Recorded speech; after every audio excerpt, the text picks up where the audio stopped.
That was, the invention of the French fry was a spite act. Was it? Every good invention is spite, I'm telling you. Nothing comes without a chip on the shoulder.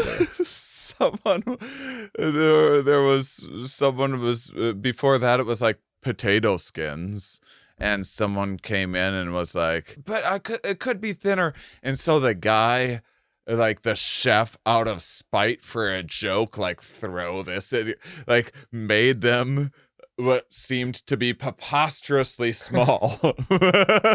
Inventing the most popular food. French fries, and like throws it on his table like, here you go. And the guy bites it and it's like, whoa. Like, no, you gotta try these. The French fry was born. Is that real? And was it a German guy? What was it? I don't know. I don't have a good memory for details like that. Never. Well, write in for a chance to get $2 off a mug.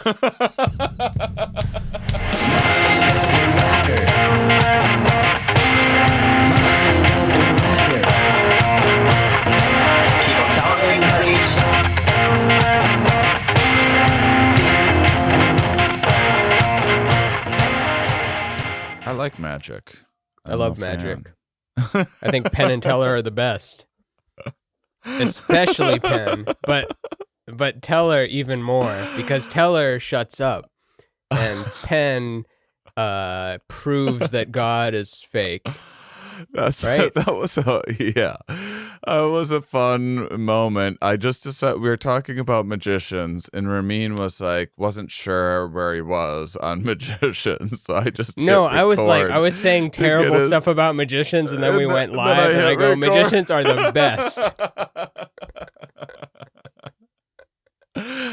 You know what I was actually bringing up? The reason I was talking about magicians is that we were talking about the straitjacket, a custom straitjacket that we offer for lunatics of our Patreon, people that give us $10,000 a month. If you give us 10,000. If you give us 10,000 a month, you get. It's just for the first month too. You don't have to. You'll get it right away, but you'll get another one each month if you keep on giving us 10,000.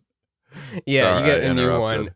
And Shane was looking up what it's made of and where to buy them, and then found one that was like, oh no, not a magician's straitjacket with a hitch in the front. So I was about to go off about like that's not magic, just buying a fake jacket thing. Real magic is the like just hand me the quarter that you have in your hand, and then they can sleight of hand do that thing. The actual tactile little, like, what's another word for sleight of hand? Magic shifting. What about Lethal Weapon? The like dislocating your shoulder to get out of the thing. Is that magic, or is that just peculiar skill? I don't remember Lethal Weapon or Loaded Weapon, but I've seen all of them multiple times, and the memory is gone, and that's what this episode is about, memory, right? Or that was last episode. This one is about Sapiens, right? Is the Sapiens episode? This one's about Sapiens. It was funny because during the memory episode, I had the most amount of trouble ever recalling things. Like, I had trouble remembering HM, who had memory problems, and Phineas Gage, names that I can normally recall with a fair amount of ease. But when it comes down to a memory episode, it was like, and so it was a very forgetful memory episode. It's feedback. It's like feedback on a microphone or a guitar or something. It doesn't like to be brought close to the source. So if the memory is like coming close to the memory, analyzing the memory, it's like, and just makes crazy feedback noise. Today we are going to talk about, it's one of my favorite authors of recent years, and super pop. I mean, it's very unusual for a science book to do as well. Well, actually, Shane, not really. When we look through history, science books are in fact the most popular books of our time. It is only in the last 50 or 60 years that science has become secondary to Teen Beat or listening to SoundCloud rappers. Which Yuval Noah Harari's here, everybody. Special guest for the Mind Under Matter episode.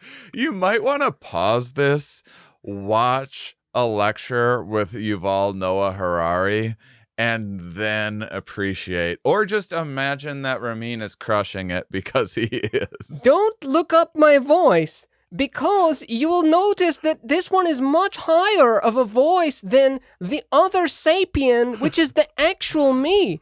But with these new algorithms that are taking over, it doesn't matter whether it's the real Yuval or a fake algorithm or a person impersonating him. People will still remember it as Yuval. Do you think that we must just... This is kind of relating to the memory episode that we talked about last week, and how, things get passed through a game of telephone and exaggerated and everything else. But do you think it's just kind of part of how we process things, of looking up the... you see the caricature of someone in the newspaper and they have like crazy big ears, or like, oh, that cleft chin in that unusual way that's so distinct to them. And then impersonators do that as well to people. But do you think that much of our recorded history is kind of actually just, these like exaggerated characterizations of... Are you saying that events that happen? Are you saying like Lincoln didn't have big ears and that he didn't do stuff, or his top hat wasn't that high? It was more, it was like 50% as high as it. Yeah. But like, in what sense are you talking about it being exaggerated? Just kind of. And hopefully you weren't asking Yuval, because Yuval just went to the bathroom for just a bit, but he'll be back. He felt like it was too soon to bring up the voice when we haven't even brought up the book yet. So to most people, this makes no sense whatsoever. And they'll stop listening to the podcast entirely. Why would they do that? I think we have an audience that's like, what are they talking about right now? I'm going to keep listening until I figure it out. And if I don't, I'll just keep going with it. Do you ever read when you're reading a book like, well, Sapiens is, in my opinion, fairly digestible and straightforward for the large concepts that Yuval is presenting. I think it's exceptionally readable. But do you ever just get lost with a book, like trying to learn some sort of there's like a chapter that you're like, you have no idea what they're talking about, and over time I just go, I guess I'll just keep reading and hopefully some of this clicks into place, and then sometimes it does, and then other times. Do you skip around? I skip around a lot.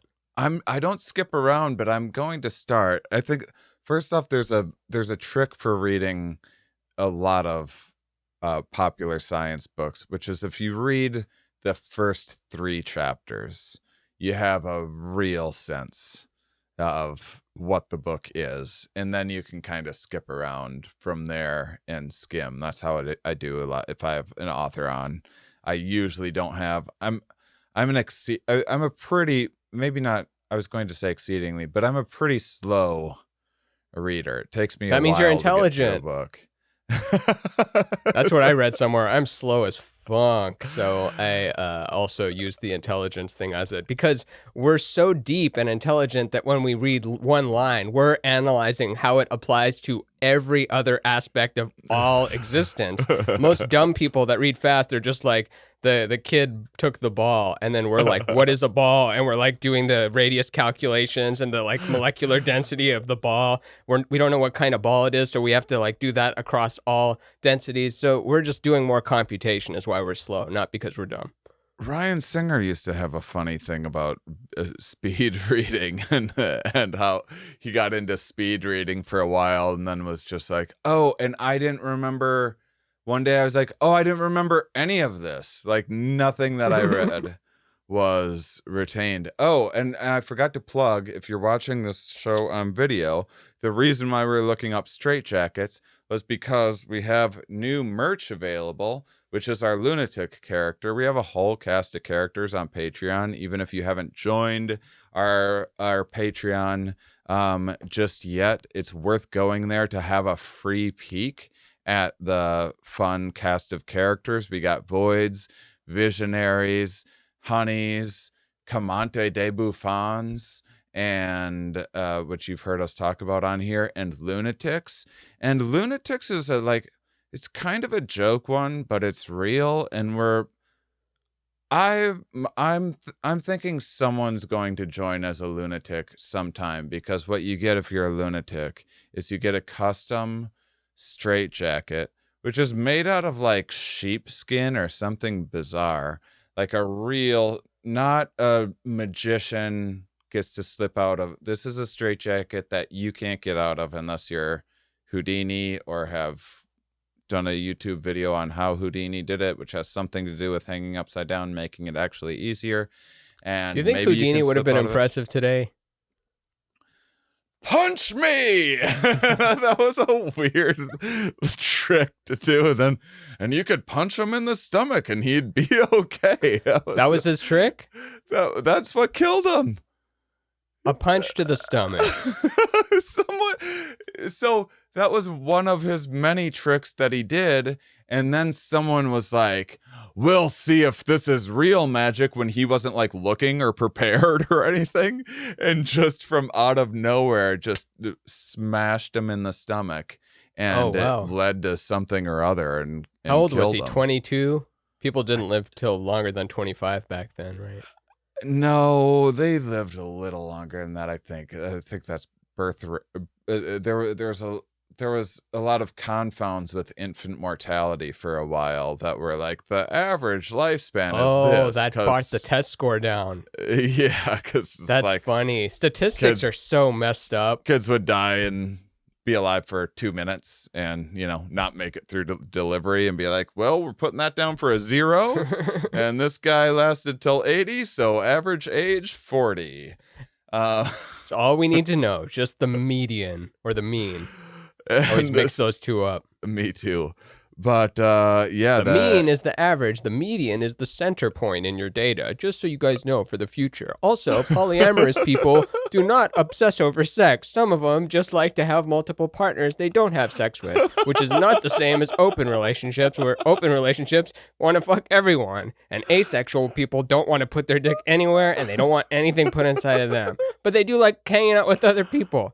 Together, we can all be better and say the right thing. Oh, man. Well, you should be like this generation's version of Reading Rainbow.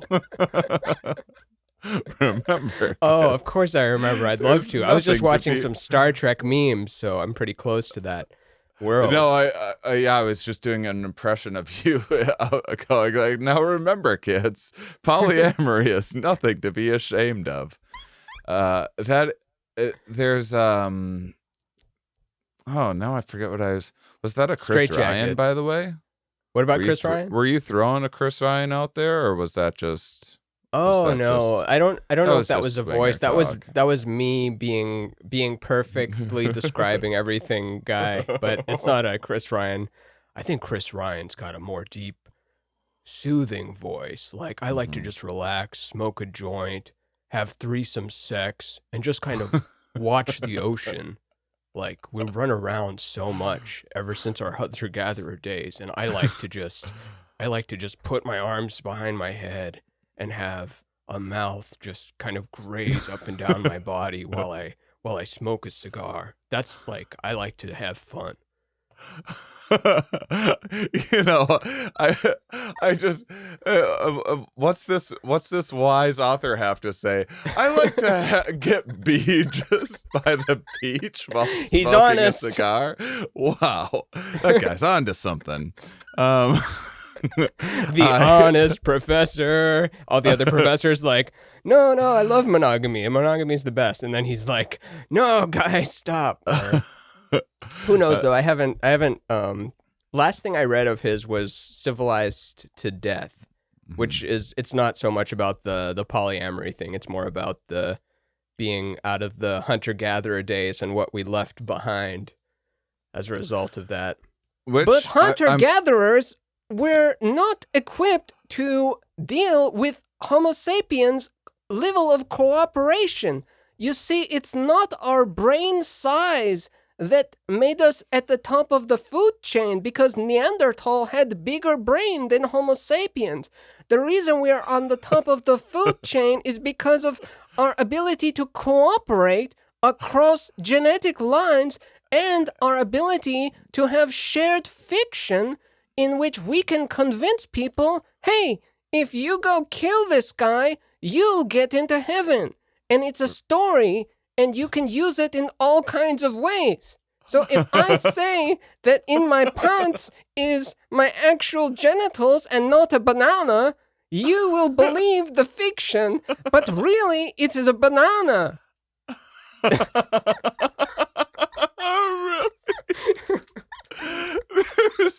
So this is one of the key points, Yuval, of your book, Sapiens: A Brief History of Time, which doesn't he always like meditate for like 4 hours a day or something as he's writing these books? Oh, probably. I know he's talked about going to, like, shutting off for like a month, like going away for a whole month with no computers.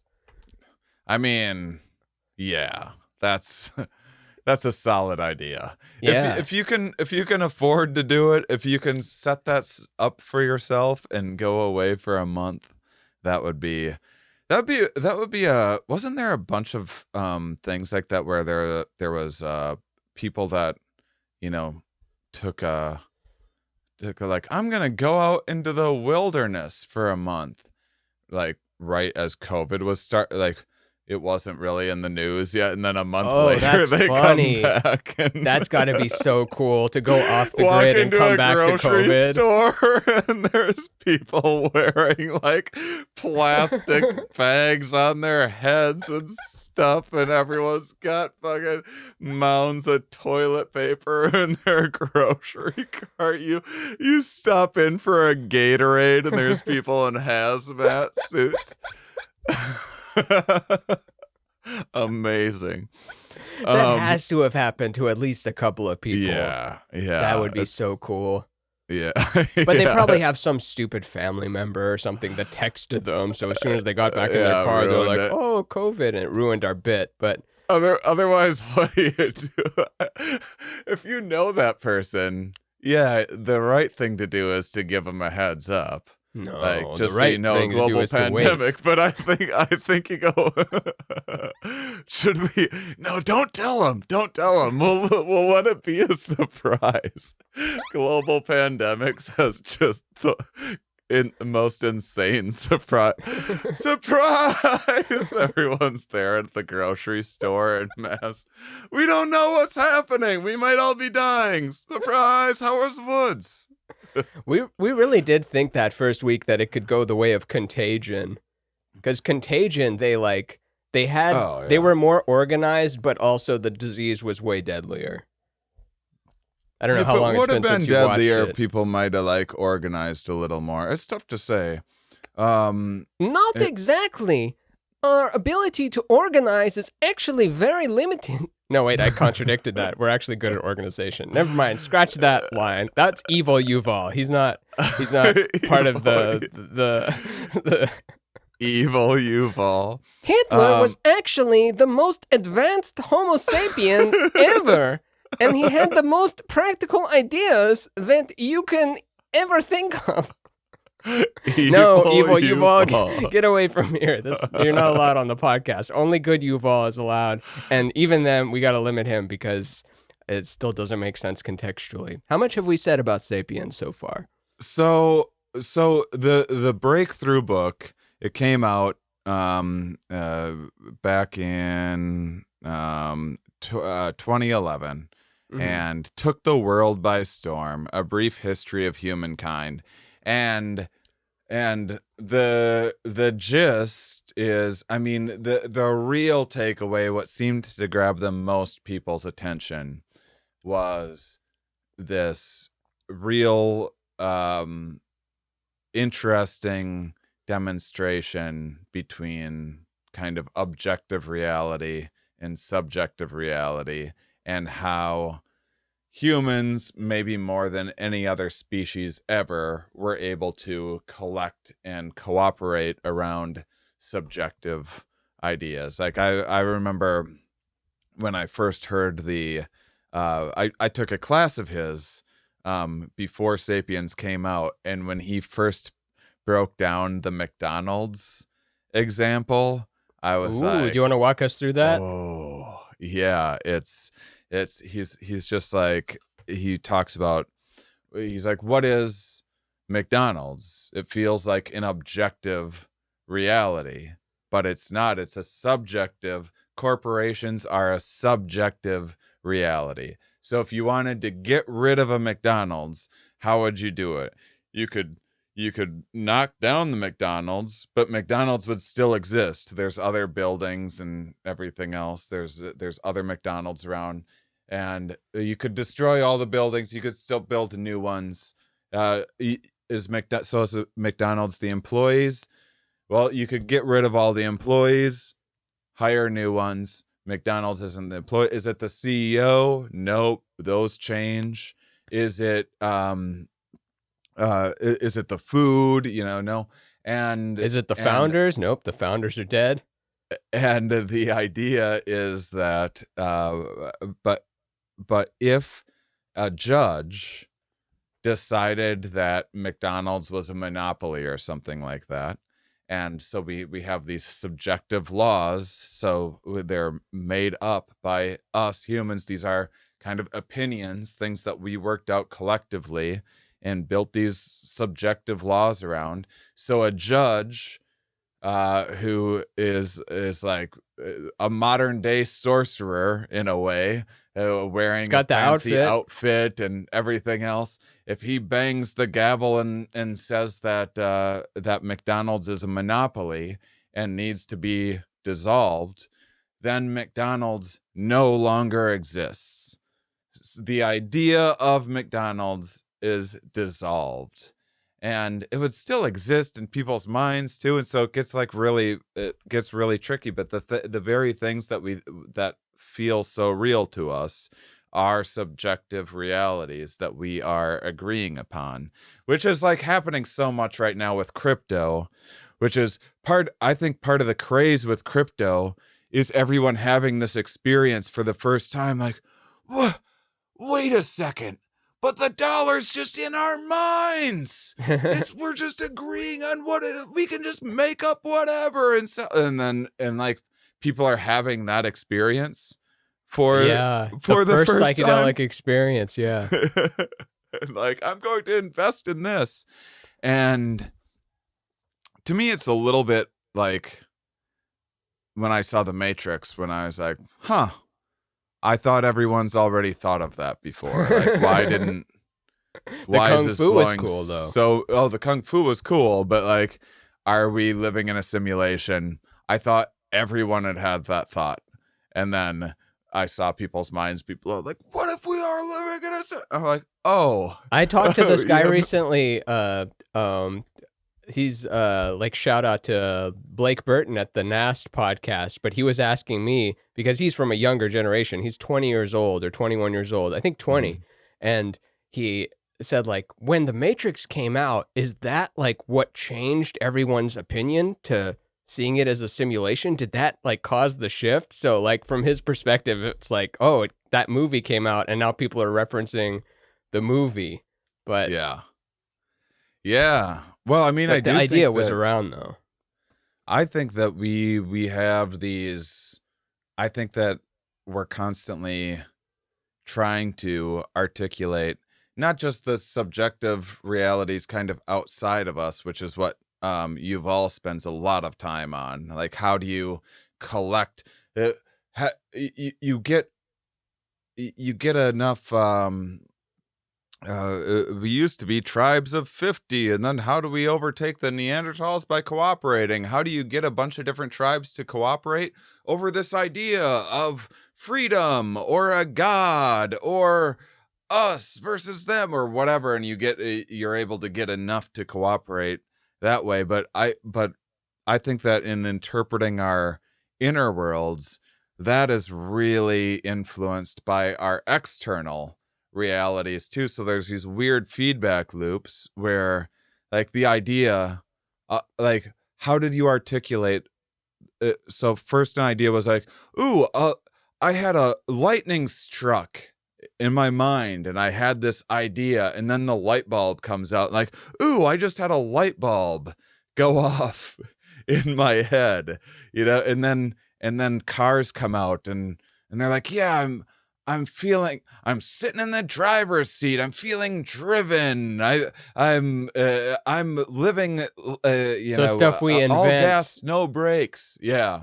all the stuff we invent like becomes intertwined with the ideation, and the internal fiction becomes the internal reality, or internal fiction becomes external reality, feeding back to internal fiction metaphors.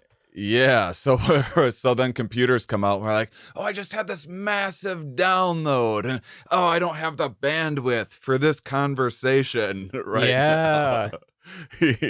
now. Virtual reality. Yeah. And so it's all this feedback of influencing these subjective ideas, are influence these objective things in the outside are influencing how we articulate our internal worlds, which are influencing the things that we build and why. And we're also building like your art that you make is trying to like put in a picture this internal idea or feeling or any tweet or whatever else. Yeah. But so you just I haven't read Sapiens since it came out, but you just got I thought you done were going to say reading it. you haven't read it. That would have just been a funny thing. Like, I haven't read Sapiens. But, No, I haven't read his 21st lessons for the 21st do you know what's wild century, about his that third one? So Sapiens is all about why we're like at the top of the food chain, because we can cooperate, and the reason we can cooperate is because we have bigger brains that can produce shared fictions, that kind of thing. But the new, what is it?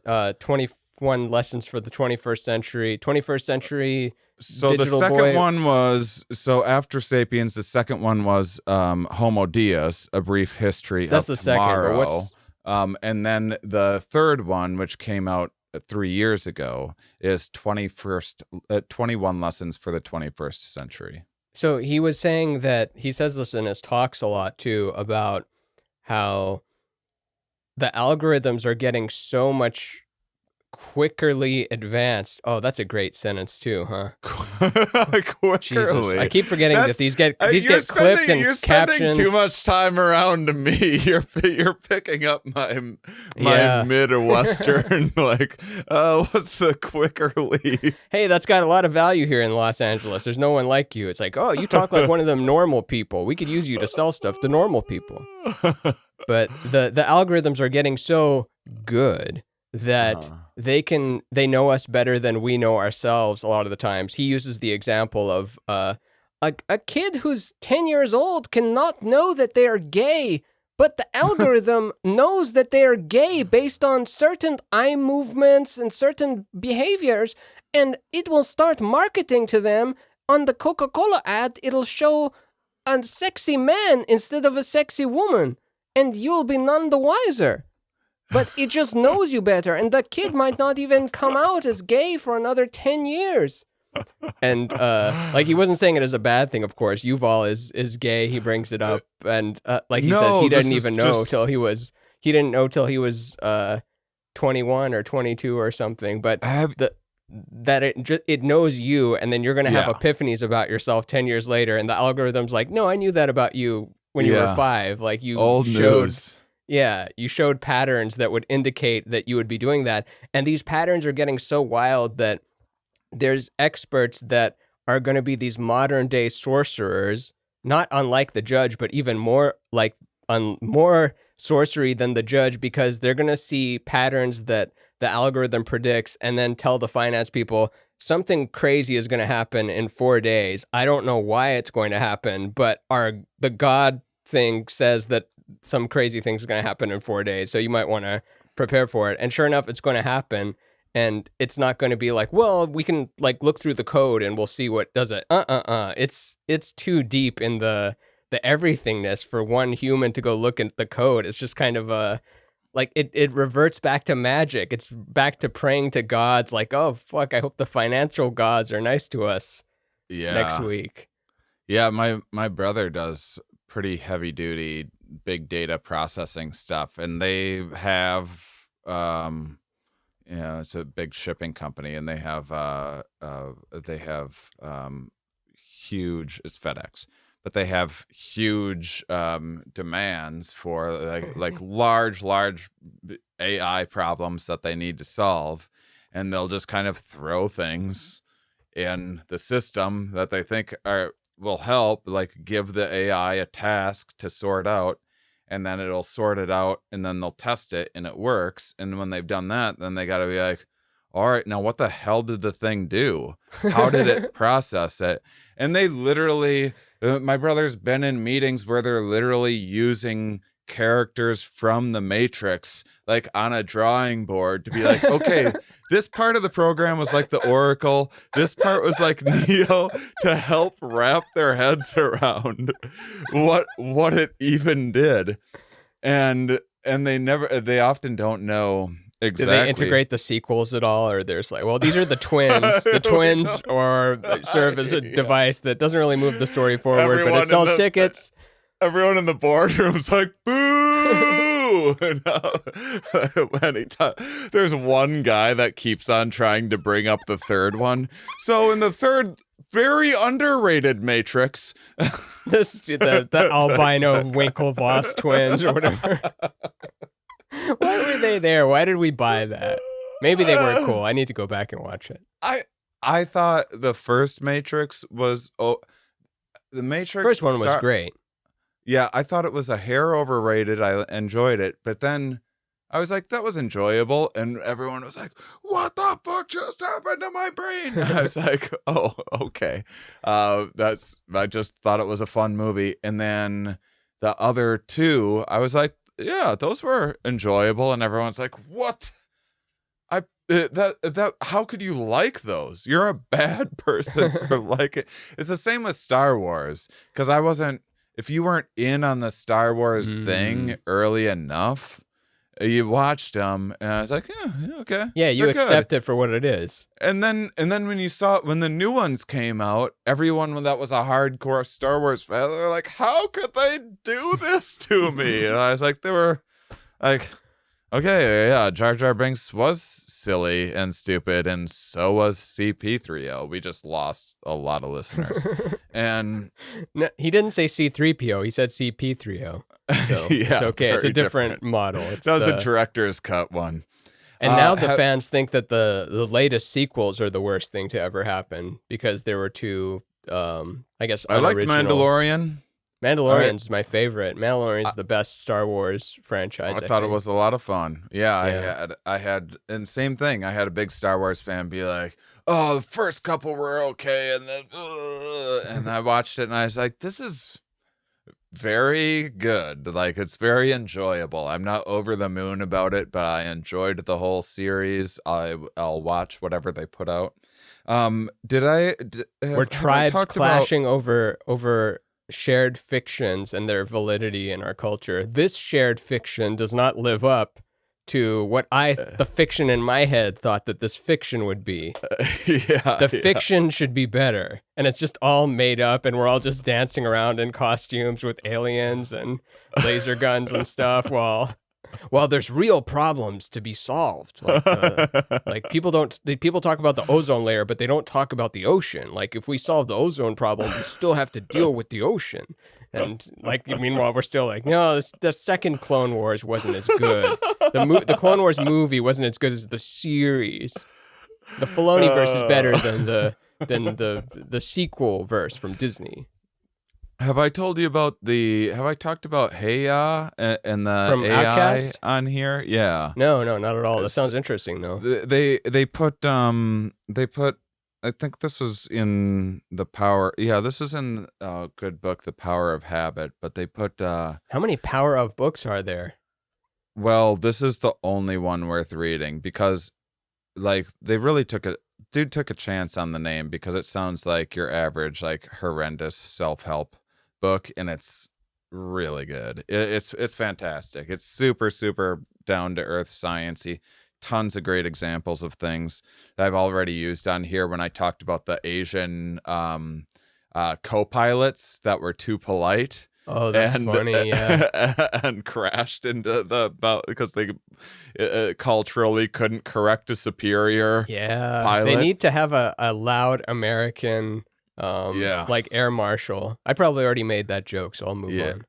on. But Just making the hey, same joke over and over. when Outkast made Outkast was most famous in Atlanta, and then when they made their first when they made Hey Ya, they they put out everything in Atlanta first. I think that's what the deal was. But anyway, when they first made Hey Ya, whatever AI that they were even working with way back then, they plugged the song into the AI that like tells them if it's going to be a hit or not, and the thing just like It blew up. It was just like, this is going to be the biggest hit that there's been. And then they played it on the radio stations in Atlanta, and people hated it.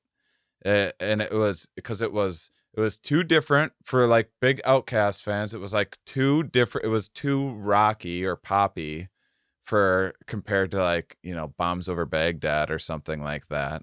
Yeah. And I don't know, they're then it kind of was- similar, but yeah. yeah, and in hindsight, it's surprising to hear that it didn't take off right away, but hindsight's 2020. But I guess the first couple listens on the rap stations they didn't like it, and then on the pop stations they didn't like it because it was too rappy for the pop stations. Whatever, it was just like a very unique song that no one had done anything quite like it before, and people sometimes have a hard time acclimating to new groundbreaking awesomeness. And they figured out that they had to like lead people in. So on the rap station, they would have to do rap they'd have to start playing a couple because they just believed the algorithm. They're like, well, the algorithm says this is going to be, so what are we doing wrong here? So on the rap station, they would lead people in by before it playing increasingly more poppy rap songs. And then on the pop stations, they would play increasingly more like songs that had a tiny bit of rap in them or whatever to lead into it. And That's then funny, they just a tiny played bit it of rap. enough. Yeah. Someone's got 12 seconds of rap in it. That's 2 seconds. And whatever it was, and then they just played it over and over until people just accepted it, basically. And then after it was accepted in Atlanta, then it just took off around the country and became the biggest thing. But they believed in the AI enough back then, and even so, that was what, 20 years ago or something like that. Wow, almost. Yes, 20 years ago. So. And then I didn't know we had AI back then. I mean, of course we do have AI. I mean, Nintendo in the 80s has AI in it and stuff. But I mean, if we were even using it as an acronym then, it was pretty new. And then back to the another chapter in that book is reminiscent of Yuval's AI knowing you're gay comment, which is, I think this is taught in like a lot of business classes, and it sounds like such an immature joke, but that's actually a 3-minute talk he had. But AI knowing you're gay. Have you heard? Well, it sounds even almost a little derivative to the target knowing pregnant you're woman. Pregnant. Yeah. Have we talked about that on here? Before? The target AI knows based on what she was buying, like that she was probably pregnant because she was buying baby food. She didn't know she was pregnant, but she was buying foods that would indicate that she was pregnant. yeah, she knew she was pregnant, but like the AI would figure it out because she was buying like a larger purse and this one kind of multivitamin and this one other thing. There was like 3 items that if you bought them, it's like, yeah, I bet you're Oh, I thought she expecting. didn't even know she was pregnant. But Well, either what would one. happen is young ladies that were pregnant and still like living at home or whatever would all of a sudden start getting coupons for diapers or whatever, and their husband or their dad or like whoever they're living with is like, why are we getting all these coupons for diapers? Why is Target assuming my daughter is pregnant or whatever? And then the daughter would have to be like, it's because I'm pregnant. Like Target figured it out before a lot of people's Yeah. family members or whatever. And then they started hiding them by putting like because then that creeped people out when you just got diaper coupons and baby food coupons in the mail. Yeah. And so they started hiding it by putting like lawnmowers and stuff like that, and predominantly, but then like a little diaper coupon in Yeah. the Secret. the Just a corner. little wink. Lawnmower, condoms, So pineapple juice. so um so yeah, tell me more about this 21st lessons. Oh man. Or whatever you want to. I Well, guess whatever you want. the, I don't even remember a brief history of tomorrow, even though I'm sure it would seem familiar if someone good thing is that reminded me of it. it But it came was out good. before COVID, so it's probably like missing some things. But also, people have been asking. I've been going down a Yuval rabbit hole this week with YouTube clips and stuff. But people have been Mhm. asking him like, "Well, COVID, is things going to be just completely different after this? Like, what is going to happen, Yuval?" And then he's like, "Most likely, we will not even remember this in 5 years. If you look at the flu epidemic of 1912, people were talking about the war when more people were killed by the flu. So it's more likely that we will be talking about some other topic like Kim Kardashian or the new Transformers movie, Transformers 8. It is. And It then is. he's just an ad afterwards. If it's then he just goes on about Transformers for a Yeah, sometimes while. I run out of stuff to say when I'm doing a voice, and I just like, and I never took an improv class, so I don't know what's in the box. You know, the 2 rules of improv are you say yes and then the second rule is when someone asks you something, you close your eyes and you envision a box and you open it. What's in the box? There's always something in the box, but sometimes I open the box and there's nothing in there. There's only You- Transformers movies, so I have to pick which one is the right one, and it's not always the one with the biggest number, because having a big number takes more calories and it takes more energy, so you have to pick the right Transformer movie that not expend the most calories.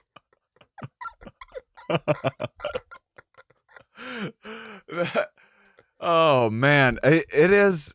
I feel like where I'm at, I feel we're 2 months away from people forgetting COVID happened. It could be. I mean, if there's no variants, it's weird how quickly we move on from shit. Like whether it's dead Yeah. celebrities or the big tragedy that takes over the zeitgeist for a week, and then all of a sudden it's it's in everyone's links in their bio, it's their profile picture, it's what they believe in. The next week, like you couldn't get them to tell you what that thing was for like $100. It's also disease is nuanced if it's not affecting you directly, and it's subtle, and it's this thing that you can't detect with the human eye, and it doesn't, and there's a natural feel to it, like, oh, these things just happen. Most people don't know that it's biodiversity loss plus zoonosis plus maybe a lab leak plus all these other things that the world humans did not evolve to experience, and it will go in the future. This will happen again and again. There will just continue to be more diseases that humans in the past wouldn't have had to deal with in the way that we have to now, all packing ourselves together in cities. And so we aren't really, but you see an explosion or something like that, and it's like, whoa, that's you see a building on fire, and that's like a real salient problem. I was talking with a couple people yesterday, and they're like, man, I don't know what it's gonna take for people to unite and get together. They did during 9/11. That's the one time when everyone united and we were all friends. And that didn't work out that great, actually. That's when all the conspiracy stuff started. It wasn't the fun, nostalgic, everyone held hands and had an American flag hanging outside there.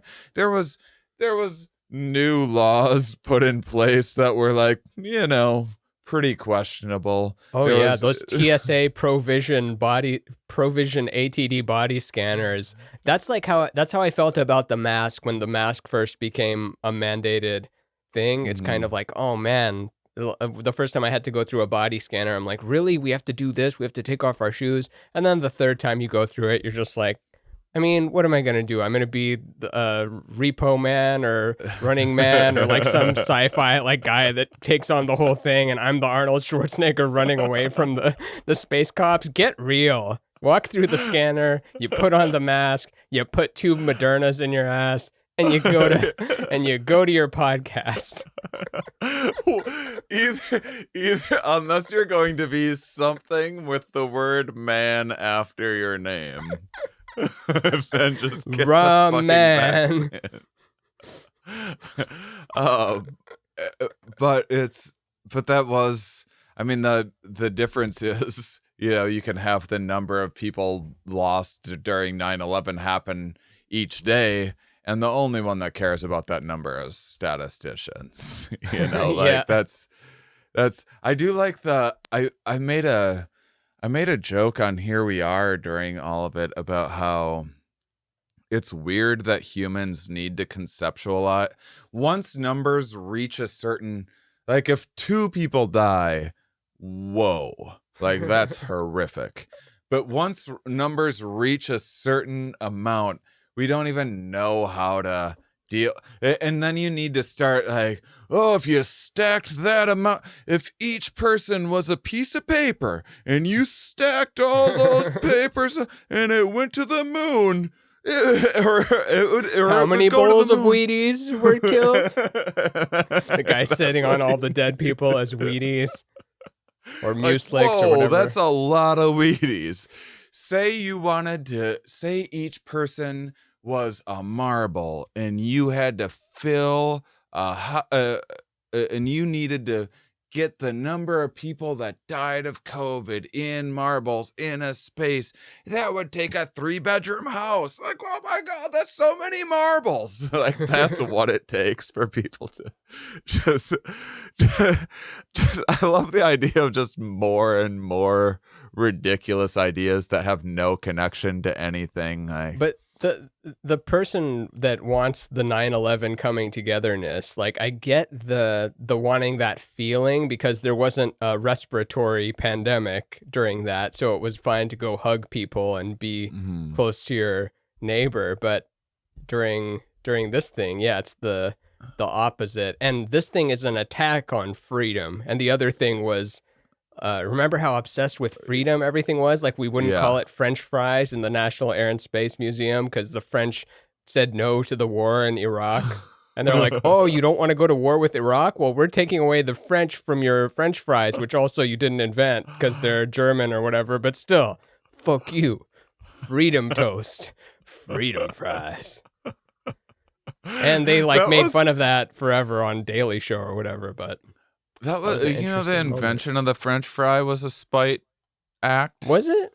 Every good invention is spite, I'm telling you. Nothing comes without a chip on the shoulder. someone someone was before that it was like potato skins, and someone came in and was like, these are too thick, and so they went and cut them in half and served them and made them smaller. Like, I still don't like how thick they are, and cut them in half, and he's like, but it could be thinner. And so the guy, like the chef, out of spite for a joke, like throw this at, like made them what seemed to be preposterously small. Inventing the most popular food. French fries, and like throws it on his table like, here you go. And the guy bites it and it's like, whoa. Like, no, you gotta try these. The French fry was born. Is that real? And was it a German guy? What was it? I don't know. I don't have a good memory for details like that. Never. Well, write in for a chance to get $2 off a mug. Why are French fries called French? No using Wikipedia or Google or Bing. You can use DuckDuckGo, though. Prove that you found the answer using DuckDuckGo, and you will get 2% off a mug of your choice. I think we only have one right now, but you can choose it. One thing we talked about, do you mind if I, something that we talked about in a bonus, I know it was in a bonus episode, let's draw it out of the ether. Because I love this idea, because this is kind of, just has to do with AI and what we're confronting, and because I want to hear more of the 21 lessons if you remember them, but it's about it's about how the premise is, because of the ease of looking things up, people believe they know more, because the brain mistakes what is knowable with knowledge. So because we're social animals, what we know isn't just in us, it's also the tribe of people that you're with. That's kind of this collection of knowledge that you have at your disposal in a hunter-gatherer. So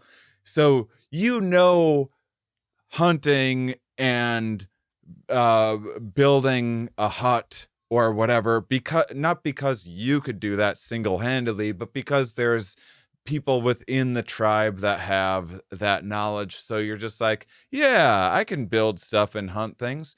And so one of the tests that we talked about was they made up a thing, and quizzed people and said, so this has to do with the illusion of explanatory depth, where people overestimate how much they know about something, and where people assume that they know a lot about a given topic, like Dunning-Kruger type stuff, but then when you ask them because they can just talk about it for 5 hours, but they know nothing. Yeah, because they don't actually think they're going to be burdened with having to talk about it for 5 hours about anything. But if you ask them to explain it, most people reveal in a hurry that they actually didn't know that much about it. But the thing about technology, so they asked, or the thought experiment was, the study, they said, scientists discovered this new mineral. They've learned everything about it. How much do you know about this mineral? And people are like, I know a fair amount about this mineral. Like a made up thing that they just read about. And they said that doesn't exist.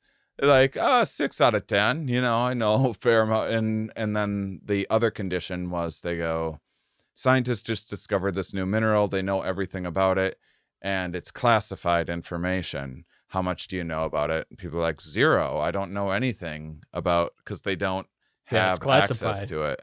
And it's on this subconscious level. So in that way, because we can Google anything all of the time, we just assume we know everything, basically, more and more. And we know less than we did 100 years ago.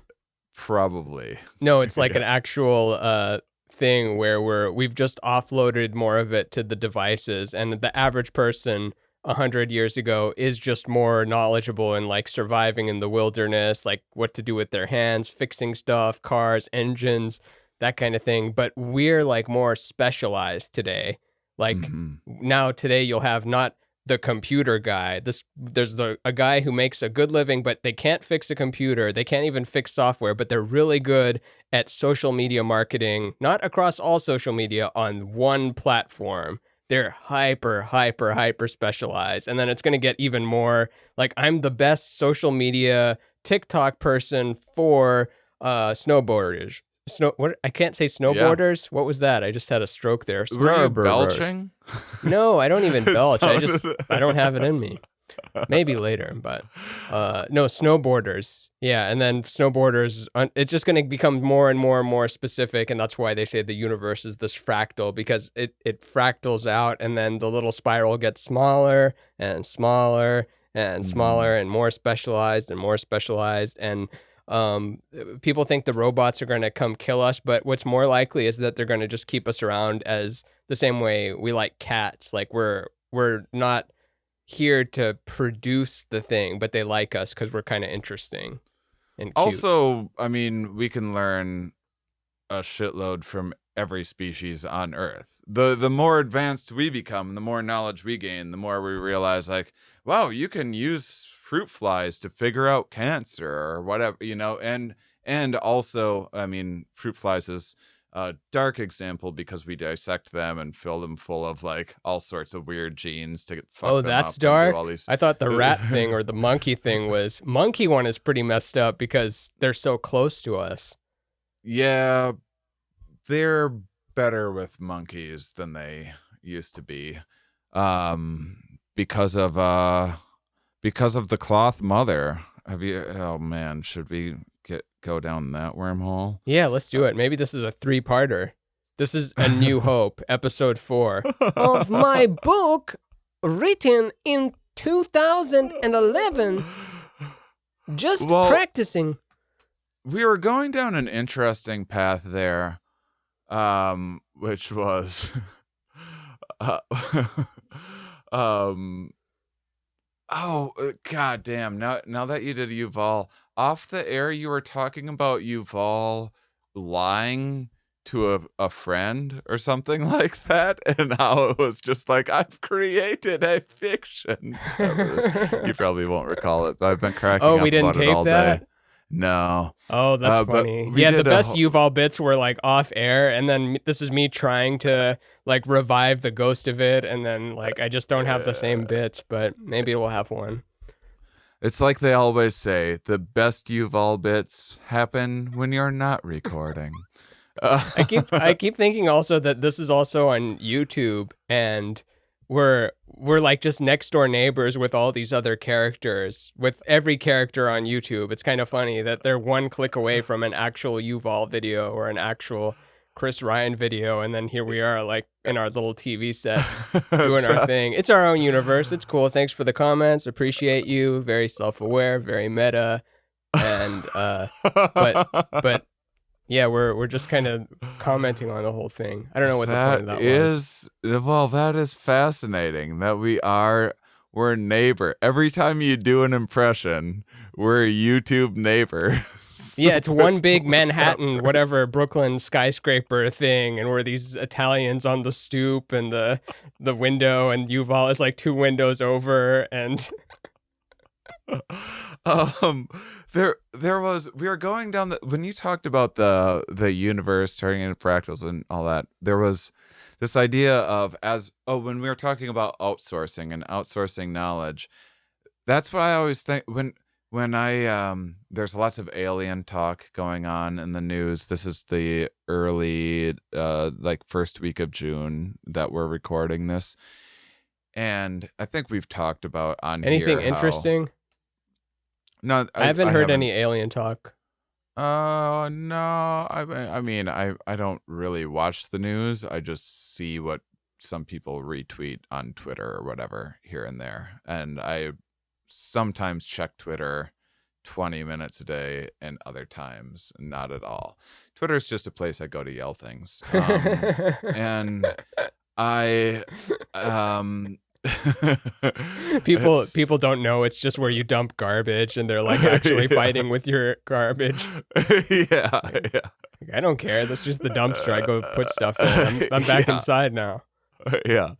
But the idea of, I would think that an advanced species, AI, aliens, whatever, the idea of them being like us and bipedal and everything always strikes me as similar, but when like kind of silly, because why assume that there's not just like a new form of spider or whatever? We talked about that. But also, why a body? Why would a body travel to an? Why wouldn't you just, you know how whatever a fly or a mantis shrimp or whatever has all these eyes? Why not just have that be drones, like zipping around everywhere, and you having VR goggles or whatever? But why not just kind of evolve that over time, to just be scanning and be flying around everywhere? It's like no risk to you. That's And what the then you just like channelers lose that an talk eye. to aliens say, that they don't have physical form because they did the physical form thing back in Egypt, and they're like, no, we don't do that anymore. I mean, what's the point? Like, we could prove ourselves to you, but fuck you, we don't care. Or that's what Jess's aliens say. Like, you want us to prove ourselves to 3D? Fuck 3D. Yeah, They yeah. say stuff like that, and DMT, the Oh, DMT DMT worlds were aliens. very much like that to me. The weird thing is, I can't imagine an alien descending from the skies, walking out of the spaceship, and being any crazier than the fictions we've already come up with. Like, whether it's Star Yeah. Trek aliens from Ridley Scott, Star Wars aliens, random ones a 5-year-old drew, the ones that channelers say they see everywhere. Like, will it match up? Did we already beat it? Are those the aliens? Is that the next thing? Like, AI just propagates those outwards, and then we created the next thing above us. My money is so much against UFO coming down, everyone looking, a stairway coming out, and then a thing that's like bipedal, sort of us, but like longer hands, bigger brain thing, maybe different color or whatever, and then goes, point me to your president. my money is very much against that sort of happening. Someone said if that happens, just point them to Jack Black, and he'll probably do the best job out of anybody. If we just gave the aliens Jack Black, he would probably figure it out. They'd be delighted by him. Oh, have you read Childhood's End? I want to spoil it for people because the book's been out for 100 years. So no, I haven't. So in Childhood End, aliens do come to Earth, and just skip the next 3 minutes if you don't want the spoiler. But if you want the condensed version, listen to this voice talk to you. There's these aliens that come down to Earth, right? And the military is afraid of them, and they launch nukes to the ships because they're not surrendering, and then the nukes just do nothing. They have a force field. They're like completely protected, and they decide that they're going to give Earth unlimited resources. They're going to bring peace on Earth. All is good, but the only catch is you're not allowed to leave past the moon, and and you don't get to see what we look like for 50 years, or maybe it's 80 years. And they're like, what? Why can't we see what you look like? It's like, trust me, if we showed you what we look like, you'd kind of freak out. We need to wait a little bit. And they're like, what? What possible shape could freak us out? We won't be freaked out. We've seen disgusting stuff. Come on, show us what you look like. And they don't do it. And they wait until the generation is dead, till another generation comes along, and then finally when the time elapses, they walk out of their ships, and the way it's written in the books is the hooves, the wings, the horns, the red leathery skin, it was all there. And it turns out they look like demons, and the play on it is that if Satan looking people came from outer space, like most of humanity, especially in the 50s, would be like, no, the devil, we gotta shun them away. Right. But they look like actual Satan, so it's like, yeah, you're not gonna trust us. And I like that twist. Plus the twist only takes place in the first like 3 pages of the book, so the rest of the story is interesting. But yeah, the Satan aliens would freak people out. Yeah, I mean, yeah, I don't it's tough to gauge how people would handle it. I think that They wouldn't trust them. Like a lot of people that are, or at least in the 50s Christian paradigm, they wouldn't trust a horned, red, leathery, hooved, 7 foot tall, winged. well, I mean, as we advance in science, we have one more like regulations about what you can do to animals and stuff, but there's also Who does uh, that? People in science, or like the tree hugging people that scream outside the science buildings, or maybe both? no, I think there's different approvals because it's weird because like you can do anything to a fly. You can burn a fly and Yeah, mutate it it's and the give it one expression. wing or If 8 wings, and if someone wouldn't hurt a fly, that implies that they wouldn't hurt even the lowest, most insignificant form of life. yeah, but there's some I forget what the approval process is for things, but we've advanced so they used to think. I think Yuval talks about this, how we used to think like dogs were just like robots or something and didn't feel anything, you We used to know? think that even when they Yeah. screamed. Like, yeah, it's just like, well, that's just the thing that it does to get us to like it or stop kicking it or whatever, but it doesn't actually feel anything. Oh, like in Ex Machina, like the way you just don't trust the robot, even if it's mirroring a real human Mhm. passing the Turing test. You're like, I know you're a robot and you're just saying what I want.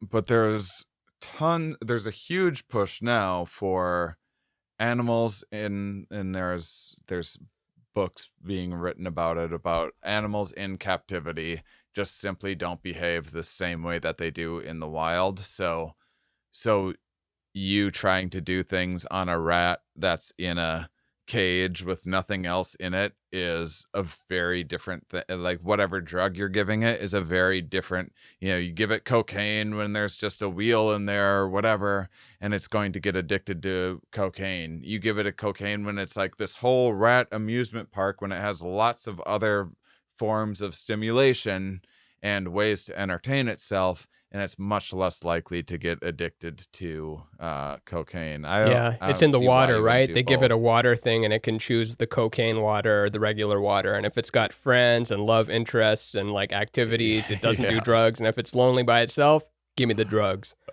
Yeah. And have you heard Brett Weinstein's like rat telomere thing? Like one of the big science things he discovered was this is the explain it like I'm three version of it, Hmm. but apparently all the rats that were being studied in most science contexts were from the same line and thus had the same telomere length, whatever Hmm. telomeres are, some Hmm. particle in your body that does stuff. But we thought we were looking at rats, but we were looking at a very, very specific line of rats, is what he uncovered.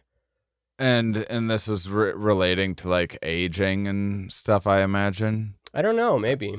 Because usually that's what telomeres are, like the ends of the DNA strand. It's kind of like Oh, shoelaces. And so as it's what you're wraps it at the end. yeah, yeah, and yeah, and so as your what we talked about. Oh, what's the name of the boat that you referenced? Theseus, the ship of Uh, Theseus. yeah, the ship of Theseus. As your cells are reproducing and replacing, as you age, it's just hard to make a perfect copy of things, and eventually the copies start wearing out. You start running out of ink or whatever, and that process is that what happens is the telomeres start fraying a little bit, and Ah, that's what aging is historically. So my guess is maybe he's saying that we have a misunderstanding about how aging works, or I don't know anything about his, no, or that's or that not maybe. quite what. I don't have a Weinstein yet. Damn it. I was trying to drop into that. It's not quite what I was trying to say. What I was trying to Yeah. say was that the telomere length in certain rats leads to what we're seeing in Portland right now, which is a complete breakdown of rules and structure and society, which it's not good. It's not good. really hopping on the red train. No, I should read the telomere thing.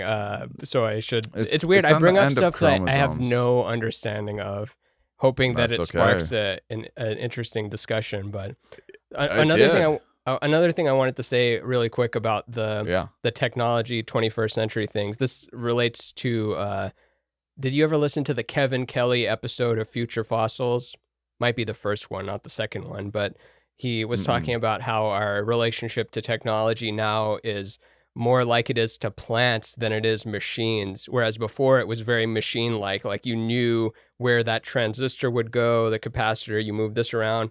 Now we're like so deep in the AI world that it's like a tomato plant where we water it, we know that it absorbs light this way, but we really don't know what it's doing deep in there. We just kind of know how to harness the power of what we've created. And it's kind of funny how just mechanical stuff comes full circle right back into magic, where kids today born post Google, not even just Google was born when they were born.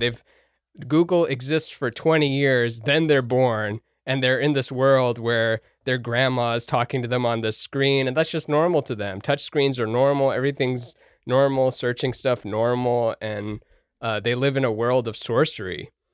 Yeah. Well, so then so there's like two different ways to go about. So I was going to talk about the as we also kind of gain empathy for things as we learn more. The hope is that aliens or AI would be the same. So there's the famous one of the more famous studies on primates is Harlow. He did these. It's Harlan called Williams. the cloth mother, the cloth and wire mother study, which is okay. which is like, is everything just trying to get resources, or is there really this like need for love and affection? And so you have one mother, which is just made out of wire, has no fur or anything, but it has the milk in it. And then you have another thing that's just like a stuffed animal. Basically, it's just covered in fur, and the baby monkeys would always spend the time on the fur mother, and they would neglect even feeding as much, or they would lean over from the fur mother and feed on the wire mother. Or if they scared it with something, it would run and grab the cloth mother instead of the wire mother. And it was actually through, at the time they didn't know how much they were torturing monkeys, and it wasn't until they did like tests in this vein of just scaring the shit out of baby monkeys and stuff to see what would happen that they realized, like, oh, what we're doing is actually horrifying. These things are like really experiencing real pain. And so it's kind of, it's interesting because it's like we gained a lot of empathy from it, but we had to torture the fuck out of some Think of that monkeys to get person there. wearing a lab coat, and then they're going to Starbucks and picking up a mocha latte or something, and then everyone in line in their heads are like, oh, they're wearing a lab coat. Ooh, that's a professional. I wish I'd done more with my life. I hope they're helping. They're doing the right. And then meanwhile, they're walking back, and then they're torturing baby monkeys. But since they wear a lab coat, we're like, ooh. Yeah, I guess there's real high turnover in the in brain damage studies, because it amounts to literally just like clonking a rat over the head with something, and then checking off your data point, like also results inconclusive. Hammer number 2, results inconclusive. Test subject inconclusive. You know, as they're trying to figure out like how much football players are suffer or what's happening with that, like rats just are getting banged in the head because of that. And a lot of people quit those jobs because they're just like, I just can't bang these rats. So in the what head. you were saying with the aliens being more empathetic, potentially, if they're more intelligent, it maybe means more empathetic. maybe it expands in both directions, the way that, Yeah. like, if an ant could communicate with us, like, you're going to see some, hippie people that are like, would never hurt an ant and are communicating to the ant. I'm so sorry about my brother with the magnifying glass. He's Yeah. he's a psycho. He doesn't know that he's, causing you pain. He thinks you're little nothing, and you are compared to him. I mean, he's a god compared to you, but I'm smarter than my brother, so I'm going to get him to stop magnifying glassing you. I am a benevolent god. But if the ants were smart enough, they might realize, like, well, in your species, that's a part of your childhood development, and you're gonna have to pick up some of us and rip some of our legs off. Otherwise, how are you ever going to learn? What it's really thinking is probably, they're just thinking sugar to queen, must bring sugar to queen. Yeah. That's... Feeling hot, must bring hot sugar to queen, and then it's on to the next life. Yeah. But there's... So I was also thinking, with AI, it will be interesting to see. My guess is that we'll have empathy for AI first before AI has the capacity for empathy for us, where something will happen with AI as we're making them like cuter and everything else, and like where we're gonna start being like the emoji gets real sad, and we're like, oh no, my computer's sad. But how many lines of code is that? Starts whining when I don't scroll Instagram. If I'm not looking at butts on Instagram, my phone's like, oh, you're neglecting me. Like, it does the cat crying, so it's not as serious. If you do human crying, it's like, oh, are they really whining towards me? But cat crying, it's like, a little bit. They know they're not taking it seriously. But how many lines of code is empathy, if even we can do that? And I know these are like basic 101 philosophy questions, but if it does have that response, like, couldn't we make our computers more, since ultimately if it's supposed to just be an extension of you, why would you make it like, oh, it's going to get sad if I don't scroll butts on Instagram? Like, you think you'd write that part out. Make it sad if I do scroll on butts on Instagram, so then I can get some work done. Yeah, you would think that's how it would go, but who knows? And butts on Instagram is like, it's so 2015. I don't think I've seen a butt on Instagram in years. It's all it's just tumbleweeds. The butts are on TikTok, and like, better catch them while they're hot, because they're going to flick flam next.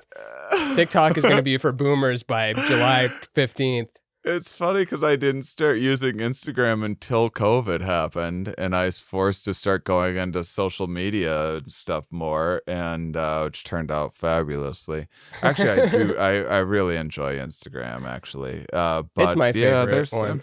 I'm seeing butts on Instagram here and there. They're all still there. I joke. I'm talking about this weird, like, cycle of when something is really hot and then not hot again, and I don't really know where the market goes, because we thought Snapchat would take over everything, and it's kind of faded away, and all this stuff is crazy. I just like to.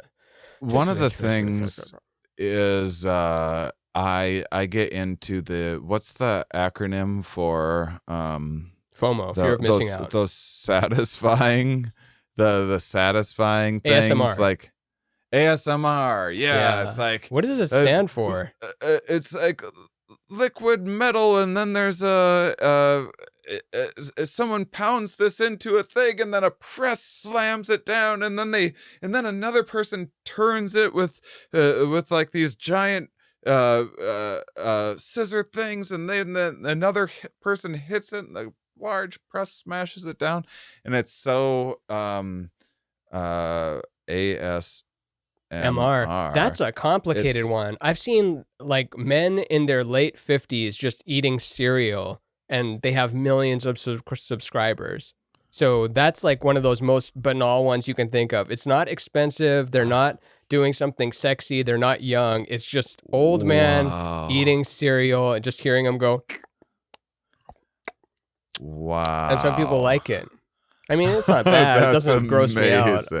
I mean, I'd rather watch other stuff on YouTube. I hate people eating cereal. That's the worst thing you could listen to. Give that a down thumb.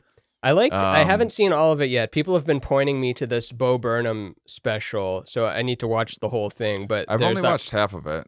That one song, "Welcome to the Internet," was that's a great description. Like if someone were to play that as you're walking into the internet, that's cool that someone has chimed in during where it is now, because all the old stuff on the internet still is here. We've just been building highways on top of highways on top of highways, and it's just we're building infinity here, I guess. Yeah, and it is. I was thinking with a ASMR, autonomous sensory meridian response. Oh, meridian response. That's what it is. Yeah, it's relaxing, often sedative sensation. But I was thinking about how many of those I tend to gravitate toward tool ones, like tool use ones, and not the band. Okay. Things being but Maynard James Keenan eating cereal. I do. Or sipping the wine he makes. That's what he did get into winemaking. I grow wine. I live in a town where people don't do shit, and that's fine, but I want to do shit, so get out of my way. Is he talking about Sedona, Arizona? Yeah, people keep trying to like regulate the amount of water I can use on my vineyards, but we're taking care of that. I moved there so I could do shit. And some people move there so they can not do shit, which is where we come into conflict. He seems like he's always brooding, which I wonder what that's like. That's why I'll never be like a lead frontman of Tool, because I would just show up wearing this and they're like, that's not a mysterious guy that's going to sing about how he feels.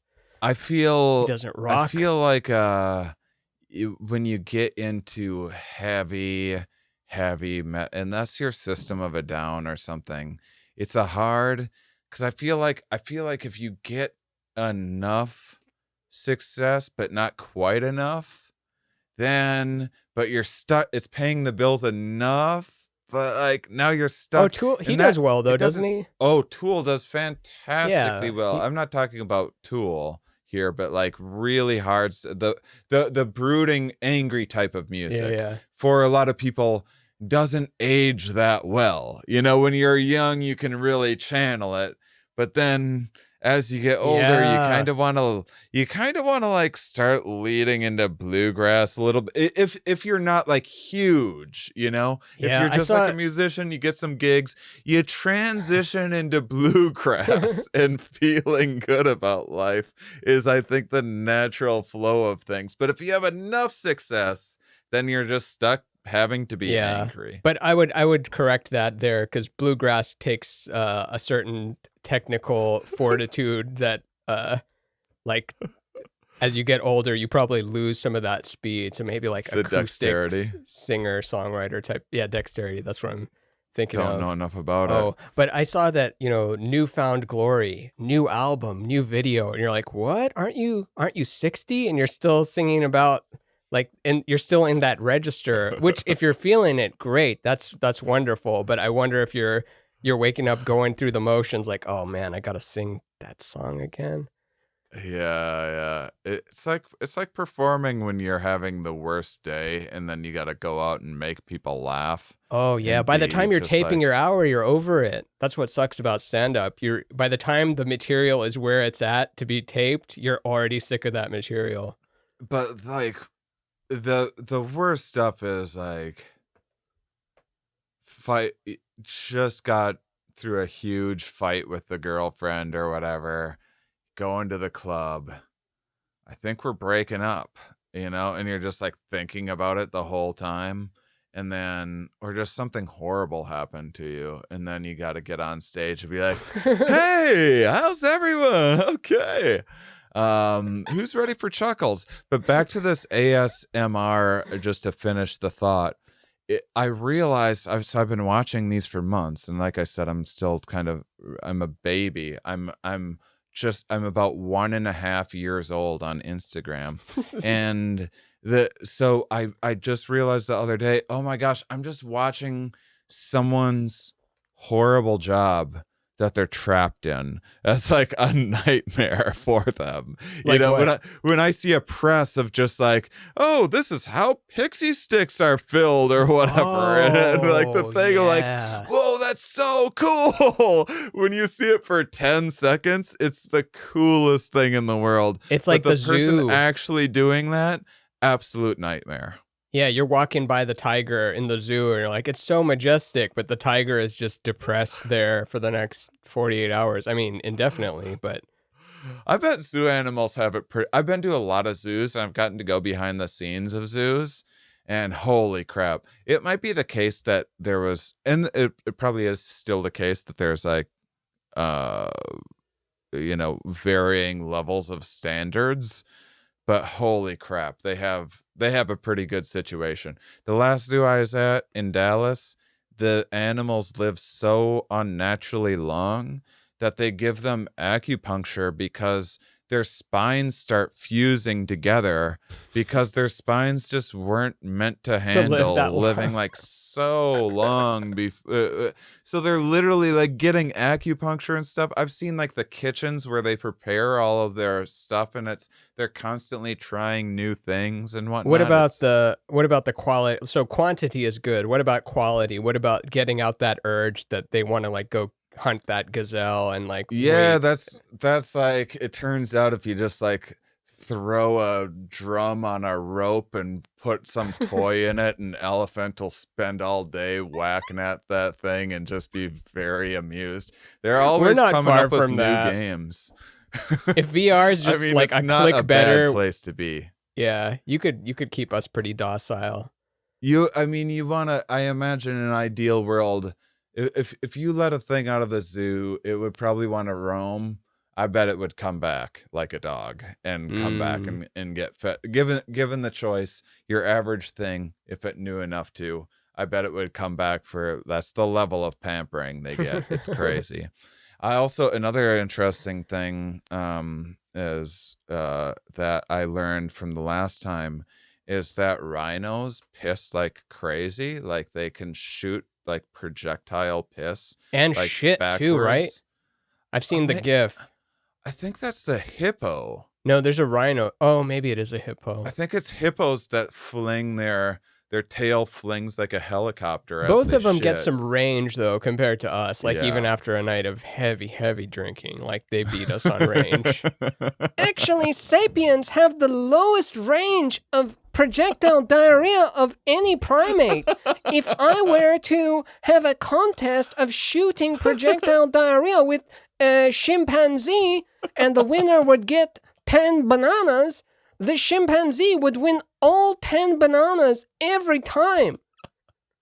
I just had a laugh fart as you were talking about Yuval shit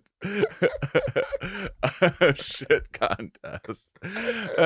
I can't believe that's the first time you've said chimpanzee in this entire recording.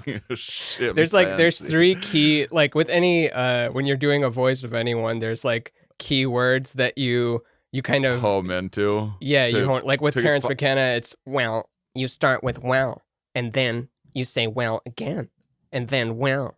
So you say well a lot, or we can tune the instrument. Yeah, and then with Yuval, it's well, bananas and chimpanzees and Neanderthals and Starbucks and McDonald's and Apple. These are all fictions. I am a fiction. I'm not real. I don't exist. There is no Yuval.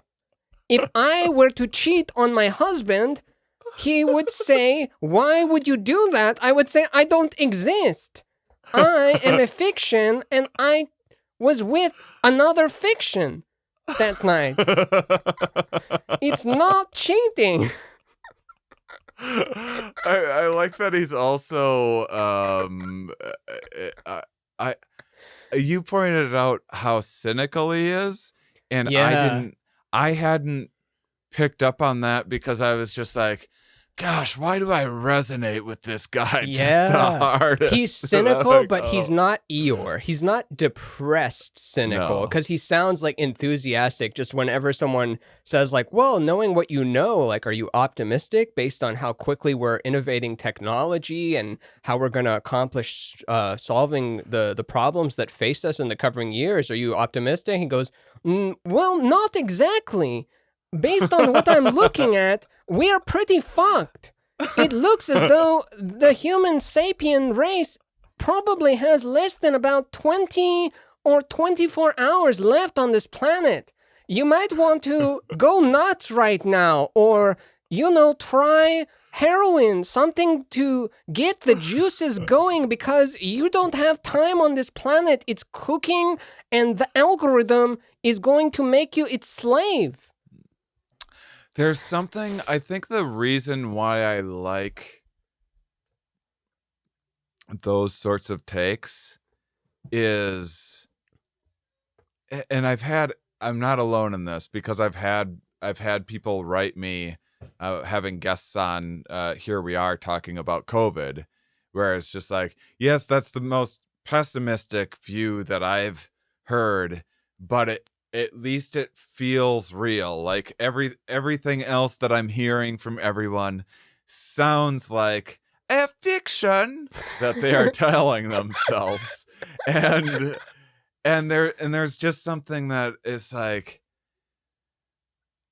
it's a relief to be like, oh yeah. That actually feels like real. That feels like something I can navigate. That feels like something I can sink my teeth into. Have you ever heard? Because I believe it. Have you heard Duncan ever talk about, like, everyone's talking about, like, hope, and I hope this and I hope that, but no, man, hopelessness. I'm hopeless. There's no hope. Yeah, like he'll go off about like let go of your hope and your expectations and everything.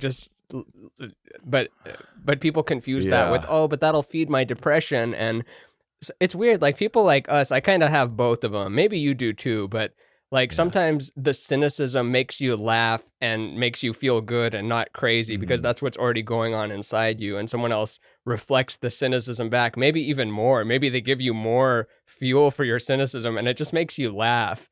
And other people, it scares them. They're like, no, I have to have hope for the future. I need it. Which I like that too. And I preach that probably more than I preach the cynicism, if you're counting social media posts and things like that. But cynicism is just, it scratches a different itch. Sometimes you need it. And when someone's extremely educated and like a good communicator of that cynicism, oh boy. Yeah, it does something for me. Yeah, I definitely. And then you were telling me that Robert Sapolsky is, like, Yuval Noah Harari is like center, but a little towards the cynic side, and then Sapolsky is center, but a little more towards the optimism side. Yeah. And average those two out, and it's a coin toss, baby. Who knows? Maybe we're wiping out or becoming gods in the cloud, or maybe Elon and a handful of other people become gods in the cloud, and we become old subroutines to call up for fun. So he is like I took a class of Sapolsky's the last fall semester. He was kind enough to let me sit in, and it was all just like the most horrific, like neurological things that can happen to you when you age. You know, he talks like about depression a lot. And depression quite a bit. But I mean, what he's actually tackling is like working on Alzheimer's, working on Parkinson's, and it's just overwhelming, and it's just so big, and it's like if you want to get into studying Alzheimer's or Parkinson's, like, you will not have to worry about it getting solved by the time you get out of school or whatever. There will be progress made, but it will there's going to be a job for you for a very long time. My dad used to do this joke. This was when I was little, like maybe 9 years old or something, but he would say, I think, and it was in Farsi, so it was even funnier, but in English he would say, I think I might have Alzheimer's. No, crap, that's not how the joke was. I told my dad, I think you might have Alzheimer's, and then he would say, I think I might. And then I say, I think you have Alzheimer's, and then he would just in the same tone go, yeah, I think I might. And then I would just keep doing that. I would keep asking him, and he would repeat it like as though he would forget it. And it would crack me up more than key jingling when I was 2. Yeah. That's hilarious. But yeah, Sapolsky would always be, I mean, he would always just be like, so, if you aren't horribly depressed by this, there's there's something wrong with you. Like this is horrifically depressed.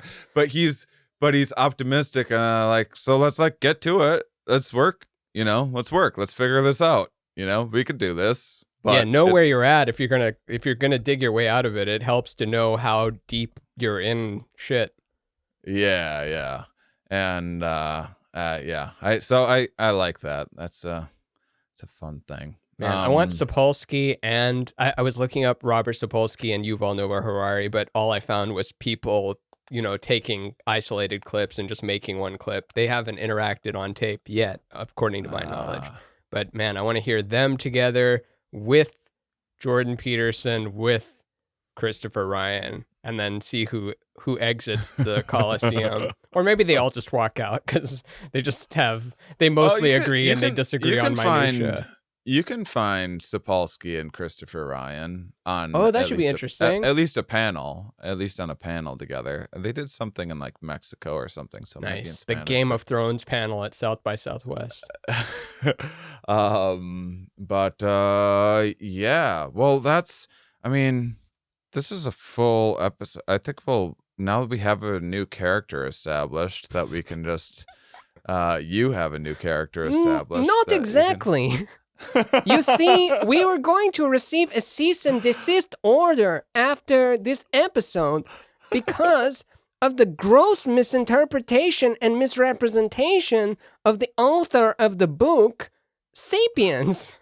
What is an impression? If you wanted to get rid of an impression, what is it?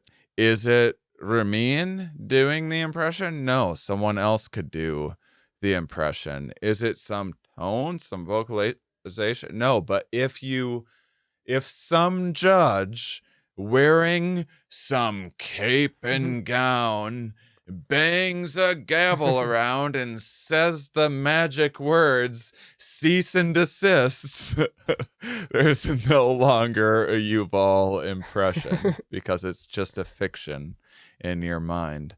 Well, this is a fun episode. Let's plug. So here's what I'm thinking. I'll let you choose the adventure. Next week, we are either going to, we already kind of teased that we are going to get to Patreon suggestions, which we should probably do that one. I also want to blend the ideas about idea selection and memory selection together into how we interpret where we are in any given moment. So maybe the Patreon suggestion next week. We'll see. But first of all, we got all these awesome shirts. If you're watching, I have a lunatic on my shirt. It's perfect. It fits with I like wearing long sleeves on stage and stuff, and it fits, like, it doesn't cover anything up because it's nice and narrow. I also have a honey bear shirt. Those are my 2 shirts that I have so far, but we've been getting pictures of people getting them. And we have mugs and a bunch of other stuff. If puzzles coming soon. Yeah. Jigsaw puzzles. mindunderpod.com to support that way. Additionally, Patreon is how we pay our editor putting this together, and all our support staff. We're now paying. We have the cost covered for the bonus material on Patreon so far. We don't have the cost covered for this show, but we got the bonus material covered, which there's tons of. There's a new Mind Under Art every Friday. There's there's a bonus monthly mum first of every month. And there's game nights with me and a bunch of other stuff. So check out Patreon if you guys are awesome. And until next time, keep on salivating, honeys. Ding.